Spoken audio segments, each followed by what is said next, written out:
to me. I can hear it calling, you sexy bug, living the way your body talk. Touch me, tease me, fill me up. Touch me, tease me, fill me up. Call it when it's after dark. Tell me the way you want it to. Touch me, tease me, fill me up. Ahmad Soebardjo, beliau dikenal sebagai salah satu tokoh pahlawan Indonesia. Ia merupakan diplomat dan pejuang kemerdekaan Indonesia. Beliau juga merupakan Menteri Luar Negeri pertama Indonesia ketika baru saja merdeka dari kolonial Belanda. Ahmad Soebardjo mempunyai nama lengkap Raden Ahmad Soebardjo Dejoyo Adisuryo. Beliau lahir pada tanggal 23 Maret 1896 di Teluk Jambe, Karawang, Jawa Barat. Saat lahir, ayahnya memberinya nama Tengku Abdul Manaf.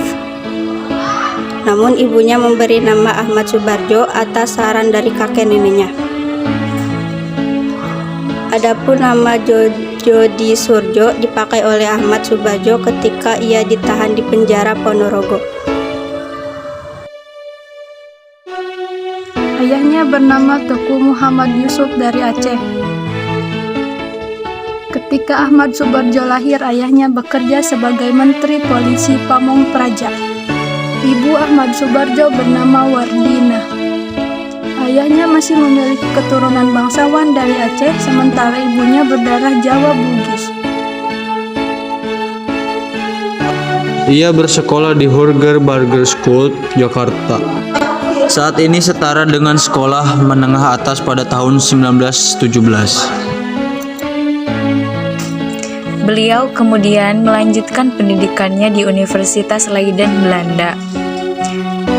Ketika menjadi mahasiswa, Soebardjo aktif dalam memperjuangkan kemerdekaan Indonesia melalui organisasi kepemudaan seperti Jong Jawa dan Persatuan Mahasiswa Indonesia di Belanda.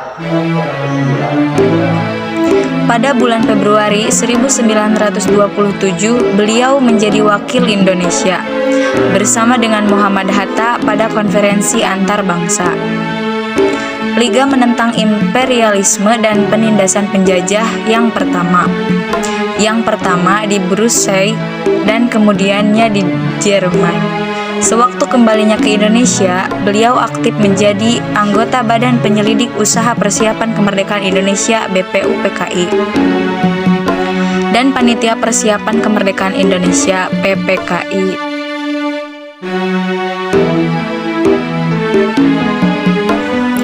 Ahmad Soebardjo adalah tokoh yang menjemput Soekarno dan Muhammad Hatta dari Rengas Dengklok dan dibawa ke Jakarta. Di Jakarta, Ahmad Soebardjo bersama dengan Soekarno dan Muhammad Hatta pergi ke rumah Laksamana Muda Maida. Di rumah Laksamana Muda Maida, Ahmad Soebardjo merupakan salah satu tokoh yang menyusun dan merumuskan teks proklamasi kemerdekaan Indonesia bersama dengan Insinyur Soekarno dan Muhammad Hatta. Teks proklamasi ini kemudian yang akan dibacakan keesokan harinya pada tanggal 17 Agustus 1945.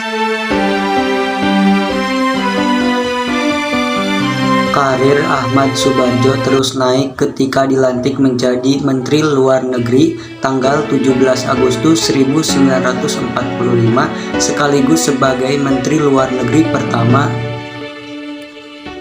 Kabinet saat itu bernama Kabinet Presidensial. Kemudian menjabat Menteri Luar Negeri sekali lagi pada tahun 1951 sampai 1952. Selain itu, beliau juga menjadi Duta Besar Republik Indonesia di Switzerland antara tahun 1957 sampai 1961. Ahmad Soebardjo Dejoyo Adisuryo meninggal dunia dalam usia 82 tahun di Rumah Sakit Pertamina Kebayoran Baru akibat flu yang menimbulkan komplikasi. Ia dimakamkan di rumah peristirahatnya di Cipayung, Bogor. Pemerintah mengangkat almarhum sebagai pahlawan nasional pada tahun 2009. Sifat teladan yang dapat diteladani dari sosok Ahmad Soebardjo adalah rasa nasionalisme dan patriotisme terhadap bangsa Indonesia. Beliau rela berkorban demi tanah air dan memiliki semangat juang yang tinggi.